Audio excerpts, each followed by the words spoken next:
Chapter 35 Liberal Catholicism, an Illusion and a Luxury. Put into practice, liberal Catholicism can only mean endless divisions, with dissidents appealing to the state, until finally heretics or atheists of the state take over. Also, by allowing for an irreligious ruling class, liberal Catholicism ruins religion amongst the lower classes, who absolutely need example from above. When something is impossible, there is no point in studying whether it is practical.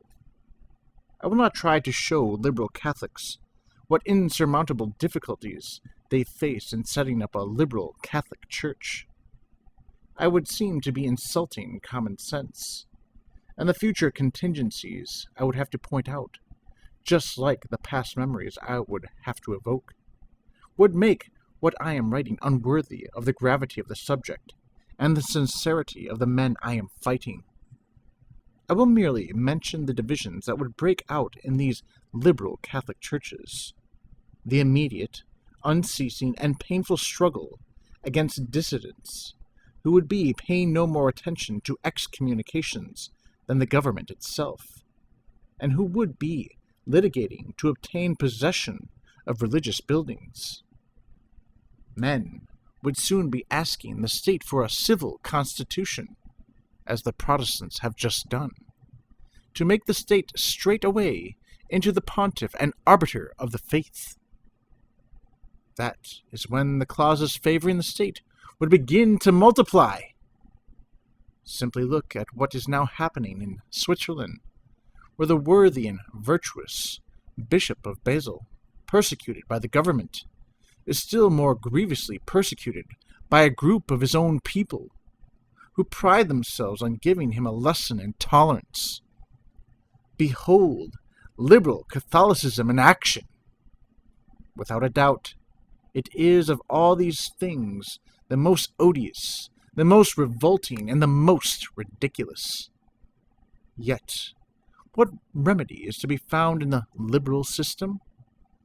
Either the state, faithful to its role, stays aloof from the effort to calm the dissension stirred up by liberal Catholicism, and the bishop is obliged to compromise or flee, while the faithful are oppressed by the dissidents, or else the state intervenes, because it chooses to do so, and then it lays down the law as master, and as a hostile master.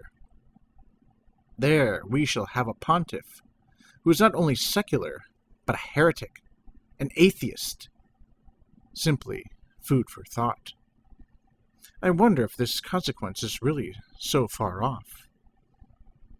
I would not hesitate to say that liberal Catholicism is an error of the rich. It would never occur to a man who had lived among the people and seen the countless difficulties that the truth encounters, today more than ever, and reaching down and trying to maintain itself amongst the lower classes, where it has need of every protection, particularly that of example from the upper classes. The people attach a certain idea of intellectual merit to wealth, strength, and authority. It is difficult to persuade the lower classes that they should be Christian when the upper classes are not. And the upper classes partly share this idea, because the moral advancement of their inferiors offends and irritates them, and they soon come to detest it. Hence the burning zeal, the foolish, criminal zeal, with which so many wretches labor to destroy religion in the souls of their subordinates.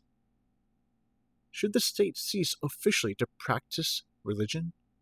Should it break with and refuse to participate in religious ceremonies? Should that be spoken of and noticed? It would already be a form of persecution, and perhaps the most dangerous. It would not soon be noticed in the city. The rich, for a while, would not even notice it at all. But in the countryside, the state turning atheist would be a major disaster. I am saying nothing about any other consequences of the atheism of the state. I am limiting myself simply to the effects of the example given. Consider what it would mean in a country that has been Catholic for so many centuries, were the badge of the policeman to become more sacred in the eyes of the multitude than the stole of the parish priest.